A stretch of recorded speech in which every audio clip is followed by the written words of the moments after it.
going on, friends and family? My name is Skylent, and I'm here, and I'm excited. I'm enthusiastic to talk about my top picks, my top 10 list for upcoming anime-inspired games. Now, to clarify, not all of these games are inspired or related directly to an existing manga or anime. Maybe they are just in the style of an anime, or they happen to be inspired by certain anime universes or overall Japanese culture. I try to pick ones that have overall, you can kind of look at it and just say, yeah, that kind of looks like an anime. Yeah, those are the kind of games. Okay, maybe some cell shading, whatever, the art styles, and of course the Japanese culture influence. Okay, is that good enough? Intro over. Let's go into the top 10. All right, guys, let's have fun with number 10. And maybe it's a little bit controversial because I think it's more like similar to like manhwas. And I mean, it's got some Japanese. It's got Eastern culture in there as well. But this is a Korean game. And currently it's Korean only. So maybe we'll get into the West. Hopefully. I think it's really going to vibe more in Korea. Anyways, you're going to have aesthetics like you're going to have Power Ranger type characters. You're going to definitely have some manga looking characters, some anime looking characters. And overall, the CGI that I saw, it was like, very Japanese-ish, very Korean. So I think it should fit on this list. I don't know if I can really dare say that it is a proper anime game like, the ones further on the list, but I think it's kind of fitting. Now, if you want to know what the actual gameplay is, well, Hyper Universe is an upcoming 3D. Well, it's 3D graphically, but it's a side-scrolling, so mechanically it's 2D MOBA. So think something kind of like Awesome Knots, but kind of also like Elsword because it's very beat 'em up-ish. Yeah, anyways, that's what it's like with, very Japanese or like anime and, stuffs. Yeah, number 9 is going to be Maplestory 2. Now, I'm putting it at number 9, even though I'm personally very excited for this game because they had such a radical change in art style. Now, I still think that it's sort of, origin for the art. I mean, it's kind of chibi, but it's also very blocky. It seems kind of like a merging of its original concept being very chibi and anime, and then kind of bringing it over to like a Western sort of design philosophy. Like, I mean, it's 3D and it's cubish, so it's kind of Minecrafty, you know what I'm saying? Which is a very Western art style, but I mean, like, I don't know, it's still chibi, it's still anime, and it's still got like a lot of, that heart and soul from the original Maplestory, that very, okay, I'm just gonna say corniness. It's kind of fucking corny, but it's kind of cool. It's kind of cool. It's kind of cliche, but it's also kind of cool at the same time, Anyways, Maplestory 2, I think, is gonna resonate with a lot of people who enjoy anime, and anime culture, that slice of life kind of thing. Maplestory 2 is gonna be a very minigame filled action RPG type of MMO. So if you want to check it out, well, sadly, I don't even know if there's a confirmation that it's actually coming to the West. It might take a little bit, but if it does, which when it does, I'm definitely going to be jumping on. Okay, friends, number 8 is going to be a game called Soul Worker, which absolutely is uncontestedly anime-inspired graphically. And in fact, a lot of its story, its world building, its characters seem like it's ripped right out of a manga or something. It's incredibly cliche. And yet, this game has taken a really long time to be developed. In fact, there was many rumors that the game was entirely canceled, and at one point it was actually completely reworked from the ground up. So, yeah, I don't know when we're going to get this game. In fact, a lot of these games are taking a while to develop. And even if they do develop and release, will we actually get it in the West? Well, anime in America, at least, not too terribly popular. So yeah, maybe it could. This is a very manga-esque game. It is a very linear action RPG online game. And it seems to be quite action-packed with, that whole anime action. It's incredibly colorful, and the characters seem really fucking weird. But I'm definitely down for it, Teenagers with giant chainsaw swords? Abso-freaking-lutely. Alright guys, number 7 is going to be Peria Chronicles, and I know a lot of you guys are really hyped for this game, but I think the way the game was promised, the way it was premiered to be, I don't think it's quite going to be that game. It was supposed to be kind of like anime, high graphical fidelity, Minecraft, / Pokemon. You were supposed to be able to create like entire villages and custom make and even kind of code like different quests and do just a whole lot of creative and custom stuff. But it's like supposed to be an MMO, but also it's supposed to have this crazy action combat system that involves you capturing monsters and then utilizing them. It just seems really, really out there. Of course, I mean, with anime games, they tend to be really weird, right? But the problem with Peria Chronicles is that it's kind of in a development, iffy spot right now. We don't know how it's actually going to truly come out, if it's going to be one way or another. We're going to have to see. So it's kind of low on the list here, but either way, I think graphically, in terms of the anime styling as well, it looks really good. right, friends, number 6 is the number 2 in the series, and it's called Gravity Rush. Now, Gravity Rush is going to be an open-world action RPG that has, well, gravity-defying, action combat. So, there's that. I think, in my opinion, this is a very anime game. It seems very manga-ish, in my opinion. Just like the story, the culture, the game, the world building, all of it together, and kind of the art style. Now, some people maybe will disagree a little bit, but I think for the most part, it doesn't kind of, like if you squint, kind of, I know it's not perfect cell shading, and I'm not saying every game on this list looks, graphically just like an anime, but it's inspired, right?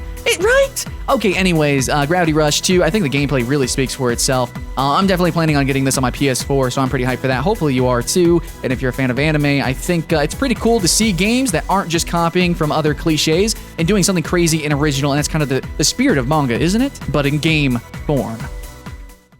Alright guys, so the next game is called Indivisible. Now, you can actually play the demo right now, and the gameplay you're watching is from that demo. So yeah, from the stylings, it looks kind of like Flash animated, anime inspiration. It's actually very JRPG inspired, but it also has platforming, so it's pretty unique there. But what I really like about this game is the fact that it's from the developers of the acclaimed game Skullgirls, which is a fighting game that I personally own, and I really love the animation work in that game, and I feel like it's it's kind of a mix between cartoon and anime, potentially. It's really more like the whole Flash looking, but whatever. I think it slides, right? Especially with the JRPG mechanics added into the game. So yeah, I enjoyed the demo. I'm probably going to pick up the game, maybe day one. We'll see reviews, but for an upcoming list, absolutely, I can't deny my hype. Yeah, dude, coming in number 4, I've got Senran Kagura Peach Bleach Splash. Now, this is, okay, yeah, I really want to say things about this game, but I think I've never really touched anything like it. Now, there are other games in the sort of series, but every game in the series is like very different mechanically. They're very different games. I think they share some characters, but overall, it just like, they're just weird games that kind of make fun of a lot of the cliche, well, kind of perverse jokes and humor and art in anime, kind of, a little bit. Anyways, the art style itself is going to be very inspired by anime. It's basically looks like a 3D anime itself, busting out of the seams there. It's pretty obvious that this game's assets are quite anime inspired, quite animated indeed. Big boobies! Coming in at number 3, on a little bit of a more sincere note, is No Kuni 2. Now, I actually missed the first couple games, so tragically, but I do know that I am excited for this one, because overall, I just get, like, from the trailer, it just seems more up my alley. It seems like it's more focused, or at least being presented, for more of, like, a teen audience, or, like a young adult audience, where in the originals was more, like, a very, like, childlike main characters, very Studio Ghibli-esque. In fact, Studio Ghibli actually did some animated scenes, the animated sequences in those games. So hopefully this game is going to actually be kind of what I'm hoping for. I'm hoping for something, like Spirited Away-ish, and actually reading the story from the original game. It kind of seems just like that. A boy goes into like a fantasy world, stops beckoning evil, and there's familiars you can summon, and there's some magic and stuff. It's very JRPG, but I'm totally into that. Anyways, No Kuni, despite my very much lack of experience with the franchise, please leave in the comments below if it is a good franchise. I have heard it has really good reviews, and number 2 looks like it's going to be a little bit more serious, a little bit like Studio Ghibli kind of trends. You have like your Ponyo, and then you have your Howl's Moving Castle. I'm hoping that this is going to be somewhere in between, somewhere like Laputa Castle in the Sky-ish. Anyways, that's what I'm feeling. If you guys had no idea what I just said, well, you should go and watch some really great movies. Number 2 on my list for anime-inspired games, I'm going to put Kingdom Hearts 3 if it comes out next year. I hope it does, right? Maybe a little bit. Anyways, we've been waiting for a while. But Kingdom Hearts, I know a lot of people are going to say, no, that's not anime, that's cartoon. But come on, dude, come on, really? Like, I know it's kind of a softer art style, and it's a very JRPG. It's very Japanese. It's got Final Fantasy characters, but also I know it's got Disney characters. But I guess my argument to that is that Disney, and in the early days of animation, which was very Western at the time, was very much inspired anime itself. Things like Astro Boy and stuff, and Mega Man, and they had these very bubbly designs at first, and then it kind of matured a little bit more into the anime style that we know now, kind of divulged into like, we have kind of diverged into like the chibi art style, and then we have like seinen, we have shonen arts, you have all these different kinds of art styles, and I feel like Kingdom Hearts 3 and just the Kingdom Hearts franchise itself is kind of a merger of like Western fantasy and, like Western design and cartoons, and also anime, and of course, video game, JRPG, goodness, right? That's kind of what the whole point of it. It's a fantastic amalgamation, maybe some abomination. No, it's not. It's definitely an art itself, the game. It's just a mixed match of cultures and stories and art styles in a way. And I think a lot of people would just say it's just magical. It's just magic, man. Okay, well, number one, I think it's definitely debatable. Your list could look way different than my list, okay, but I'm gonna put Yandere Simulator. Now, it's actually pretty interesting. The developer of Yandere Simulator actually has a YouTube channel, and every single update talks in depth with really good videos. I mean, it puts a lot of work into this game, and then the videos itself, and he just kind of explains the production of the game as a whole. Now, it kind of sucks you can't stream this on Twitch anymore, but maybe I'll stream it on YouTube Gaming. But Yandere Simulator essentially is kind of like a really fucking dark slice of life, literally slicing life. Here. So you play as a Yandere-chan, and you want to be with Senpai. You must be with Senpai. You must date Senpai and eliminate everybody who gets in your way. Now, it sounds kind of cute and weird. It is really weird, and it's definitely going to be rough around the edges for such a very twisted and weird title. I absolutely know that. But since I do actually see the true development of the game as it is being developed, I can definitely say that this game is going places. I mean, I literally have seen where it has come from, and I can see where he wants the game to go. And there's just, from a gameplay perspective, there's just a lot to do in this game. Despite the very controversial subject matter, I think if we enter and approach this game with a little bit of a dark humor, I think we can all have a lot of fun.